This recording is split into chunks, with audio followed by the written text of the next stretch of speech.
अस्सलाम वालेकुम। आज हम आपको नफ़्स के पट्ठों के लिए और टेढ़ेपन के लिए, दुबलेपन के लिए, ये उनके लिए है जो कसरत मिलाप यानी कि बहुत ज़्यादा हम बिस्तरी करने की वजह से उनके नफ़्स में ताकत नहीं रही और सही इंतशार भी नहीं होता, सही तरह शहबत भी नहीं आती। उसके लिए बेहतरीन आपको नुस्खा बताएंगे इंशाअल्लाह। इसके मुसलसल 2 हफ्ते के इस्तेमाल से आपके नफ़्स के अंदर जितने भी जुमला नुकाइस हैं वो ख़त्म हो जाएंगे और बेहतरीन आपको इंतशार होगा, शहबत आएगी और आपका दौराने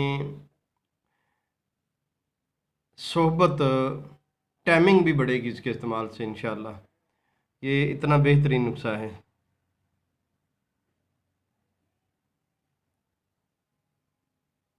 आप के जो प्रॉब्लम है ज़्यादा हम बिस्तरी की वजह से, ये उसके लिए आपको नुस्खा बता रहे हैं।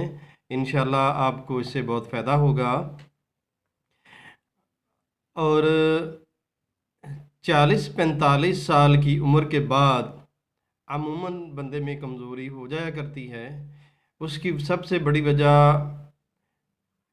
कसरत मिलाप तो होता ही है, लेकिन उसके साथ साथ ज़हनी तौर पे डिप्रेशन का जो शिकार होते हैं वो भी बड़ी वजह होती है। ज़हनी तौर पे सुकूनत में ना होना, परेशानी किसी भी वजह से, घरेलू हालात या कारोबारी या अपने जीजों का राबा, कोई भी परेशानी की वजह से ज़हनी तौर पे डिप्रेशन का शिकार जो होते हैं वो भी बाज़ उनके अंदर क़ुव्वत असाब और क़ुव्वत मर्दाना और नफ़स के पट्ठों में बड़ी कमज़ोरी वाक़या हो जाती है, क्योंकि वो ज़हनी तौर पे सुकून में नहीं है।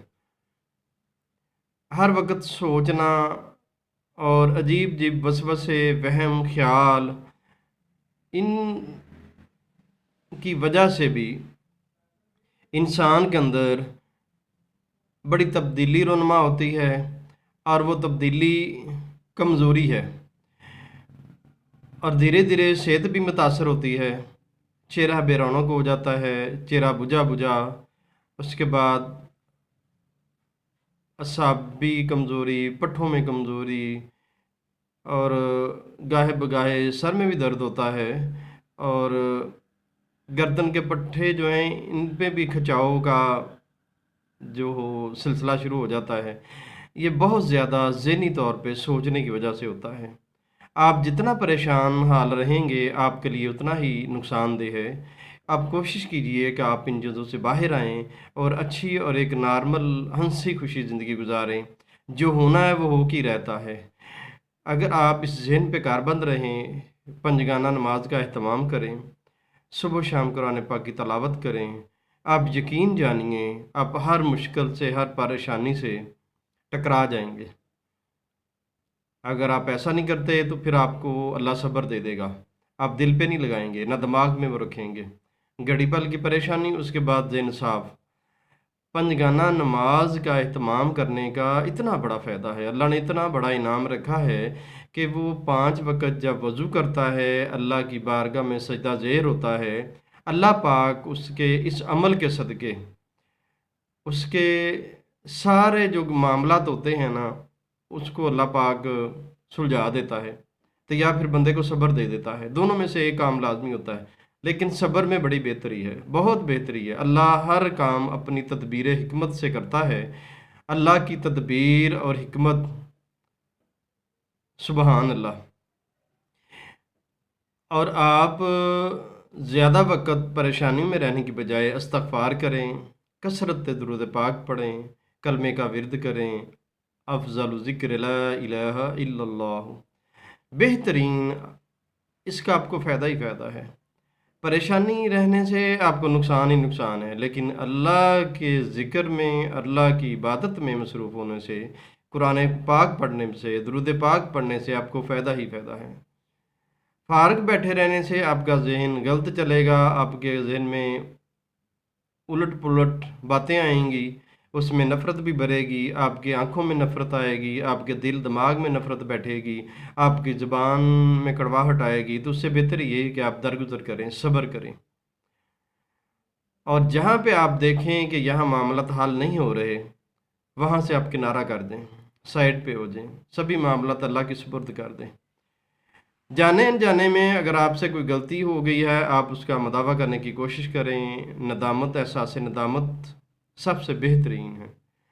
अगर आपके अंदर एहसास नदामत आ गया तो समझो अल्लाह पाक ने आपको माफ़ कर दिया। तो आप जिसके साथ आपसे नाराज़गी है, आप महसूस करते हैं कि जाने अनजाने में कहीं गलत हूँ, तो उसके आगे माजरत करने में कभी देर ना करें। अपने दिल को सुकूनत में रखें, मत डालें उलझनों में अपने दिलो दिमाग को। अल्लाह पाक ने इंसान को दुनियावी परेशानियों के लिए पैदा नहीं किया, सिर्फ अपनी इबादत के लिए पैदा किया है। और इबादत के दौरान, अल्लाह पाक की रज़ा हासिल करने के दौरान अगर कोई परेशानियां हायल होती हैं तो वो बड़ा खुश नसीब होता है। अल्हम्दुलिल्लाह, बड़ा ही खुश नसीब होता है वो। अब आते हैं हम इलाज की तरफ। आप इलाज से पहले अपने जहन को बिल्कुल फ्रेश करें, परेशानियों से आप दूर हटें, और अपने असाब को, अपनी ताकत को बहाल रखने की कोशिश करें। उसका बेहतरीन हल आपका जहन बिल्कुल परेशानियों से मुबर्रा होना चाहिए।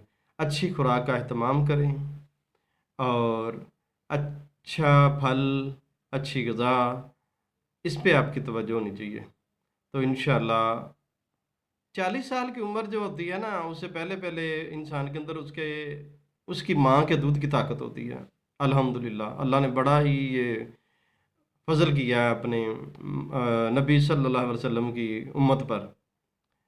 पहले भी उम्मतों पे ये सिलसिला था, लेकिन नबी करीम सल्लल्लाहु अलैहि वसल्लम की उम्मत पर अल्लाह रब्बुल इज़्ज़त की ख़ास अनायत है, ख़ास रहमत है, बड़ा ही फजल है। तो अल्लाह का हर हाल में शुक्र अदा करते रहना चाहिए। आप बेहतर से बेहतर अपनी ज़िंदगी को बनाने के साथ साथ, बेहतर करने के साथ साथ, अल्लाह की बारगाह में सजदा ज़ेर भी होते रहें, शुक्राना सजदा शुक्र भी अदा करते रहें।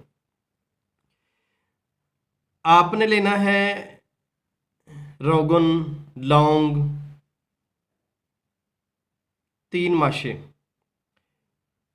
उसके बाद आपने दारचीनी लेना है, रोगन, 3 माशे। ये आप जब बाज़ार में लेने जाएंगे तो आपको 6-6 माशे की शीशियाँ मिल जाती हैं, लेकिन होना खालिस चाहिए, बिल्कुल खालिस। और खालिस की पहचान ये है कि जैसे आप लौंग या दारचीनी अलग अलग मुंह में रखते हैं तो आपको चुभन होती है, तेज़ी महसूस होती है, उसी तरह ही तेल के अंदर भी वैसी ही तेज़ी महसूस होगी आपको। तो वो समझें वो खालिस है। उसके बाद आपने लेना है रोगन बादाम, उसकी भी 10 ग्राम की शीशी मिल जाती है। उसके बाद आपने लेना है रोगन पिस्ता, वो भी मिल जाता है। इसमें फिर आपने डालना है खालिस शहद। ये चीज़ें आप 6-6 माशे लेंगे। शहद आपने इसमें डालना है 1 तोला, सिर्फ 1 तोला शहद डालना है। आप लेंगे 6 माश, 1 तोला, 10 ग्राम माजू। आपने सब्ज़ रंग के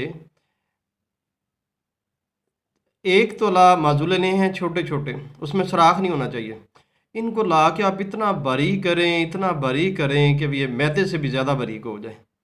आप इनको जितना बारीक करेंगे आपके लिए उतना ही फ़ायदा है। अब आप माजू जो है, वो जो आपने तेल लिए हैं, उनको तेल को इकट्ठा करके तो थोड़ा सा इनको नीम गर्म आपने करना है, बहुत ही नीची धीमी आंच, इतनी धीमी आंच कि कहीं तेल खुदा ना खास्ता जल ना जाए, आपके पैसे, आपकी लागत ज़ाया ना जाए। आप इतनी मेहनत से लेके आएंगे, उस पर ज़रा आपने फोकस करना है। अब आप क्या करेंगे, वो तो तेल आपने नीम गर्म किया है ना, धीमी आंच पे अगर आप गर्म करेंगे तो आपको कुछ भी खतरा नहीं है, तेल जलेगा नहीं है। लेकिन जब आप आंच तेज़ कर बैठेंगे तो फिर मामला गड़बड़ हो जाएगा, फिर तेल में ताकत ही नहीं रहेगी, तेल ही रह जाएगा बस। अब आपने क्या करना है, वो 1 तोला जो आपने माजू पीसा होगा ना, मैदे की तरह बारीक होना चाहिए, याद रखें, बिल्कुल मैदे की तरह। आप वो उसमें मिला दें। ये आपका बेहतरीन तिला तैयार है। जो शादीशुदा हजरात कसरत मिलाप की वजह से पट्ठों में कमज़ोरी है और उसके बाद नफस सही तरह खड़ा नहीं होता, शहबत नहीं आती, तनाव नहीं है और टाइमिंग का भी मसला है, टाइमिंग भी ख़राब है, उसके लिए बड़ा ही बेहतरीन आपको तोहफ़ा बता रहे हैं। आप इसको इस्तेमाल करें, इंशाल्लाह आपको बड़ा फ़ायदा होगा। अगर आप बापरहेज़ इस्तेमाल करते हैं 2 से 3 हफ्ते, मुकम्मल 4 हफ्ते, तो आप यकीन जानिए आपके अंदर बहुत ताकत आ जाएगी। लेकिन 4 हफ्ते के बाद मज़ीद अगर आप थोड़ा सा और सब्र कर लें, बापरहेज़ मिलाप से परहेज़ लाजमी करना है, खुराक आपकी अच्छी होनी चाहिए, ज़हन पुरसकून होना चाहिए, मुकम्मल अल्लाह की ज़ात पे भरोसा करें, इस्तग़फ़ार करें, दुरूद पाक पढ़ें, कलमे का विर्द करें, अल्लाह पाक आपको ज़रूर नवाजेगा इंशाअल्लाह। अपने ज़हन को अच्छा रखें, बस परेशानियों से मुबर्रा करें। याद रखें, आप जितना भी परेशान होते हैं, अगर परेशानी में रह के उसका हल है तो फिर आप परेशान हों, लेकिन परेशान रह के अगर हल नहीं है तो फिर परेशानी में दाखिल होने की ज़रूरत नहीं है। उसको दरवाज़े को आप बंद ही रखें। घड़ी पल के लिए कोई ऐसा मामला हो जाए जो आपके दिल को ज़रब दे, दिमाग को परेशान करे, तो वो घड़ी पल के नहीं होना चाहिए, बाद में ख़त्म मामला। ज़्यादा जितनी भी आप दिल में रंजिश रखेंगे वो गलत है, वो नुकसानदेह है, वो खून जलाती है। हर इंसान खता का पुतला है, हर इंसान कहीं ना कहीं कोई ना कोई गलती कर जाता है। ये कुरान का फ़ैसला है, और जो कुरान का फ़ैसला होता है, कुरान मजीद का, बड़ी पाक मुकद्दस कुरान, लोहे महफूज में अल्लाह पाक ने इसको महफूज किया हुआ है। तो ये हक है, ये फ़ैसला अल्लाह ने जो लिख दिया, जो कर दिया, वो हक है कि इंसान सड़े हुए गनगनाते गारे से पैदा हुआ है, ये जल्दबाज है, ख़ताकार है और गलती करेगा, गुनाह करेगा। पर अल्लाह बड़ा गफूर रहीम है, अल्लाह ने साथ में माफ़ी का भी रखा है रास्ता। अल्लाह फरमाता है, ए बंदा मोमन, जब तेरे से कोई गलती सरजद हो जाए तो मेरी बारगाह में आ जाओ, सजदा ज़ेर हो जाओ, इस्तग़फ़ार करो, दुरूद पाक पढ़ो, नमाज पढ़ो, मेरे से माफ़ी तलब करो, मैं माफ़ करता हूँ, ख़त्म होगी बात। फिर परेशानी वाली बात ही नहीं रहेगी। किसी की दिल आज़ारी करने से परहेज़ करें, किसी को तकलीफ़ देने से परहेज़ करें। ख़ास कर हमसायों का ख्याल रखें, हमसायों से अच्छा तावन करें, खा वो बुरा ही है, आपको इससे सरोकार नहीं होना चाहिए। बातों बातों में मैं भूल गया आपको तरकीब इस्तेमाल वो तेल की बता दूं मैं। आपने, अगर आप घर में रहते हैं, कोई काम काज नहीं है, ये घर में ही या पास ही कहीं कारोबार करते हैं, आपको परेशानी नहीं है, फिर आप 2 टाइम लगाएं, सुबह शाम इसको लगा के। ये लई सी लेप सा बनेगा ना ये, अगर नहीं भी बनता तो कोई अर्ज नहीं है। आपने इतना आराम से, इतने नाजुक मिजाज से इसको जज़ब करना है, जैसे आपको ये महसूस ही ना हो कि मेरा हाथ लग रहा है अपने नफस पे। अगला हिस्सा छोड़ दे, नीचे वाला छोड़ दे, पीछे पीछे लगाएं। आपको एक और तोहफा ना देता जाऊं मैं, आप भी क्या याद करेंगे इंशाअल्लाह, आपको बड़ा बेहतरीन इसी में फ़ायदा होगा आपको। आपको एक और भी इसकी तरकीब बता देता हूँ। आपने इलाज मुकम्मल करने के बाद, या जिनको ताकत सही है, जिनके अंदर ताकत सही है, शहबत सही है, उनको ज़्यादा मज़ा मिले, मलज़्ज़ हो, और दोनों मियाँ बीवी मंज़ल हों, और उन दोनों मियाँ बीवी ने बहुत ज़्यादा कशिश हो और उनके रिश्ते में खूबसूरती आए, निखार आए, प्यार बढ़े, उसके लिए इसी का ही इस्तेमाल बताने लगा हूँ मैं एक और तरीके से। जब भी मिलाप का इरादा हो तो सिर्फ 1 घंटा पहले, ज़्यादा नहीं, 1 घंटा पहले इसको आप हल्का हल्का हल्का हल्का लगा दें। फिर अल्लाह की कुदरत का आप खुद ही मुशाहदा कीजिएगा। अल्लाह ताला ने मियाँ बीवी का रिश्ता बड़ा ही मुकद्दस और बड़ा ही प्यार वाला रिश्ता बनाया है। ये बीवी का भी उसी तरह ही मंजिल होने का हक़ है जैसे खामद की ख्वाहिश होती है कि मेरी आज ख्वाहिश पूरी हो जाए, मेरा जज्बा, मेरे अंदर जुनून है, ये पूरा हो जाए। उसी तरह बीवी का भी हक़ होता है। आपको यहाँ पर एक और बात अर्ज़ करता चलूँ मैं। اخلاقیات کا یہ تقاضا ہے کہ جب آپ ملاپ کا ارادہ رکھتے ہیں تو صبح اپنی زوجہ کو کام کاج پہ جاتے ہوئے اس کو اشارہ کرتے جائیں، اس کے بعد آپ رزلٹ دیکھیے گا آپ کو کیا ملتا ہے۔ اللہ پاک ان سبھی میاں بیوی کو بہت خوش و خرم رکھے، ان کے اندر آنے والی دراڑ کو ختم کرے، نفرتوں سے ان کو محفوظ رکھے، اور جو لوگ میاں بیوی کے رشتے میں دراڑ پیدا کرتے ہیں اللہ پاک ان کو ہدایت دے۔ ہم اس کے لیے دعا ہی کر سکتے ہیں۔ اللہ پاک ان سبھی میاں بیوی کو بہترین اور اچھے اخلاق والی زندگی عطا کرے، اور ان کو شیطان کی ہر اس شر سے محفوظ رکھے جس کی وجہ سے دو خاندان آپس میں ملے ہوئے جدا ہوتے ہیں اور پھر وہ رسوائی اور بدنامی کا باعث بنتے ہیں۔ اللہ پاک سبھی کو اپنے حفظ و امان میں رکھے۔ تو یہ تھی ہماری آج کی ویڈیوز۔ آپ خود اپنی صحت کا خیال کیا کریں اور اپنے شریک حیات کا بھی اسی طرح صحت کا خیال کیا کریں جس طرح آپ اپنا رکھتے ہیں، اس کا بھی اتنا ہی حق ہے جتنا آپ کا۔ آپ جتنی محنت باہر کرتے ہیں اتنی شریک حیات گھر میں بھی کرتی ہے، دونوں برابر ہی ہوتے ہیں، اور میاں بیوی کے دونوں کے حق یکساں ہیں، برابر ہیں، کوئی اونچ نیچی نہیں ہے۔ بس مرتبے ہیں جو نبی کریم صلی اللہ علیہ وآلہ وسلم نے بتائے ہیں۔ مرتبہ اونچا ہے، خاوند کا رتبہ اونچا ہے، لیکن حقوق یکساں ہیں، برابر ہیں۔ اللہ پاک آپ سبھی کو اپنے حفظ و امان میں رکھے، اللہ پاک آپ کو صحت والی زندگی دے۔ آپ ویڈیو کو لائک ضرور کرتے رہا کریں، آپ کے تعاون کا بہت شکریہ۔